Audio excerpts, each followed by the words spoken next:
დიდი მადლობა მაია ლომიძე საუბრობდა პირდაპირ ეთერში მას ასე ველოდებით საქართველოს ვარსკვლავს კურიერის 9 საათიანი კურიერის დასრულებისთანავე. ბრიტანეთის ბიბლიოთეკაში დაცული უძველესი ქართული ხელნაწერების შესწავლა მალე ქართულ მეცნიერებსაც შეეძლებათ. შეთანხმება ხელნაწერების ციფრულ ვერსიებზე მუშაობის შესახებ ლონდონში გაფორმდა. ქართულმა დელეგაციამ მოლაპარაკებები ბრიტანეთის მუზეუმთანაც გამართა.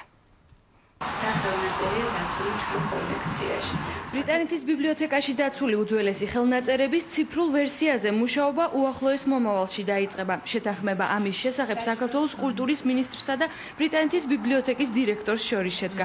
ორმხრივი გადაწყვეტილების შედეგად ხელნაწერებზე წვდომისა და მისი შესწავლის საშუალება ქართულ მეცნიერებს პირველად შეეძლებათ. 4 ხელნაწერი ციფრული ასლები იქნება დამზადებული, ამას ვაკეთებთ ჩვენ კულტურის სამინისტრო და ასევე სამინისტრო დიასპორის საკითხებში, რომელიც მუშაობს. მე და ბატონი კორტე სურგულაძე ჯერ კიდევ თბილისში საუბრობდით ამაზე და ახლა უკვე მოდგა ის დრო, დადგა ის დრო, ფაქტობრივად ჩვენ უნდა ახალი ხელნაწერებით გავამდიდროთ ჩვენი საგანძური და ძალიან დიდი სამუშაო ელოდება და ძალიან საინტერესო სამუშაო ელოდებათ ანალიზისთვის, გაცნობისთვის ჩვენს მეცნიერებს და სრულიად საქართველოს. პირველი ქართული ნაბეჭდი წიგნები, მწამსი, ბიბლია, ლოცვები და ფსალმუნები ეს ბრიტანეთის ბიბლიოთეკაში დაცული ქართული ექსპონატების მცირე ჩამონათვალია.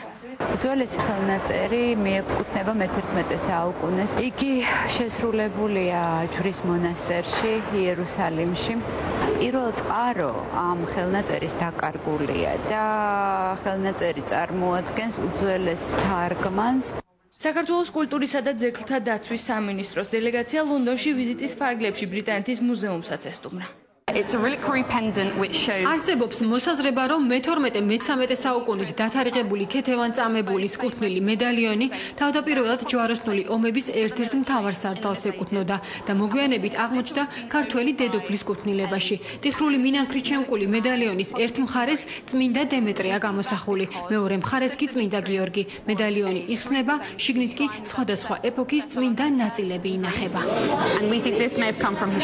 ეს არის ისეთი მრავალ მე ვიტყოდი ფენოვანი სანაწილე, სადაც დღესაც ინახება გარკვეული ნაწილები, როგორც ჩანს წმინდა დემეტრეს სასაფლავიდან და ეკლესიიდან, თესალონიკიდან და სადაც ვარაუდით უნდა ყოფილიყო დაცული, აგრეთვე შემდგომ მოგვიანებით დამატებული ძელი ცხოვრის ან წმინდა ჯვრის როგორც ჩანს ნაწილები.